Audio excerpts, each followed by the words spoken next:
Hello everyone, this is Crota giving you a shoutcast and game 1 in a series between Roxkis Fraer and Acer's Nerchio here on Ohana. Nerchio spawning as the blue Zerg on the bottom right hand side of the map. Meanwhile, on the top left hand side of the map we do have Roxkis Fraer.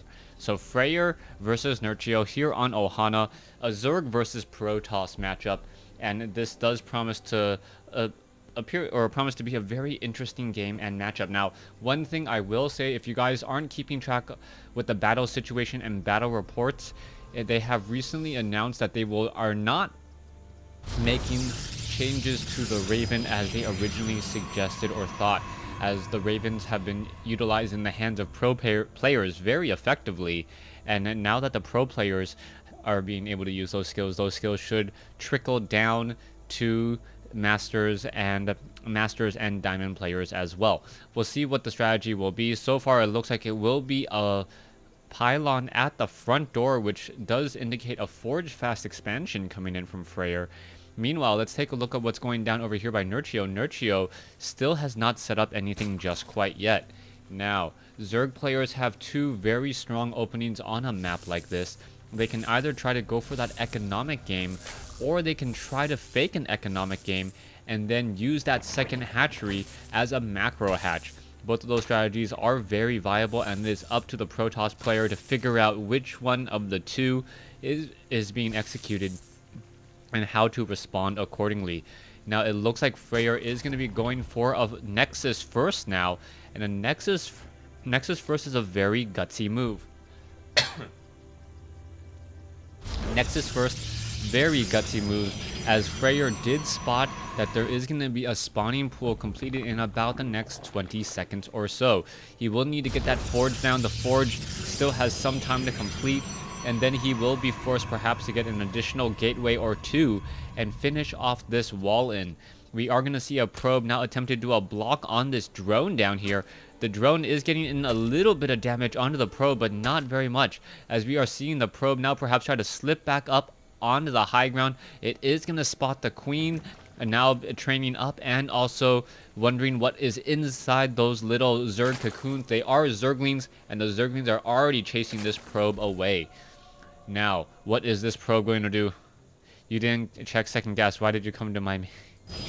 Alright, so apparently Nerchio is asking what exactly Fraer is doing here, as the front door is going to have a photon cannon. There is going to be a little bit of room right here, but I believe the photon cannon will be able to be completed in just a moment.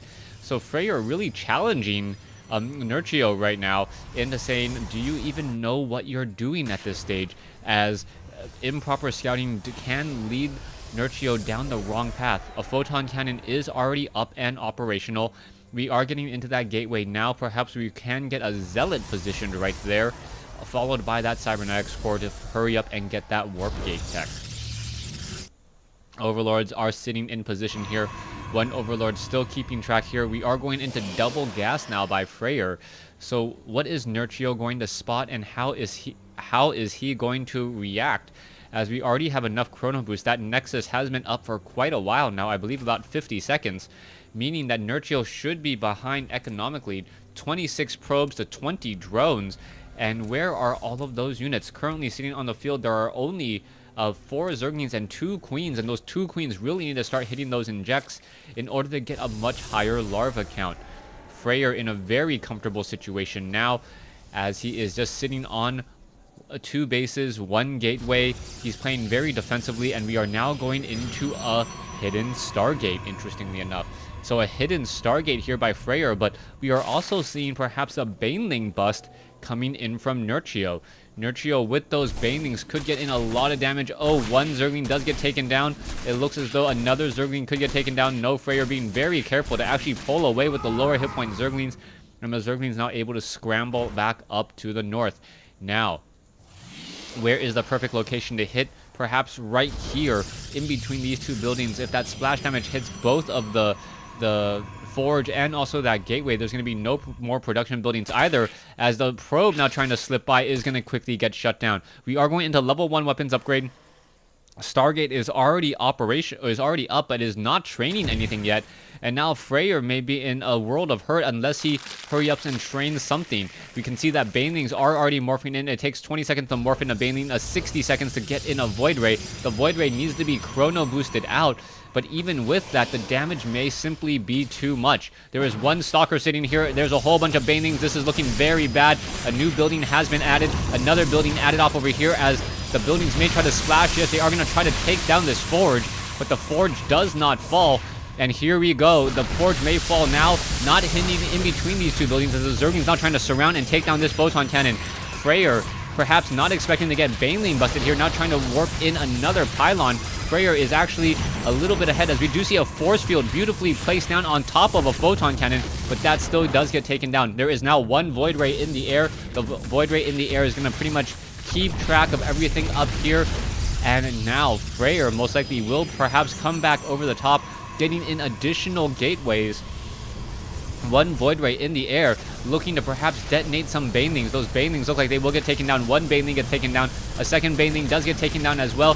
Zergling's going after another gateway, but Fraer is going to be able to defend this very easily as there's not much that can happen. The pylon may get taken down over here, but Nerchio just simply leaves the game knowing that he really messed up in game 1. So Nerchio losing on Ohana after a failed Baneling bus. And I gotta believe that Fraer was just scratching his head, feeling very confident throughout that matchup. Thanks for watching. Thanks for listening. Hope you guys enjoyed game 1.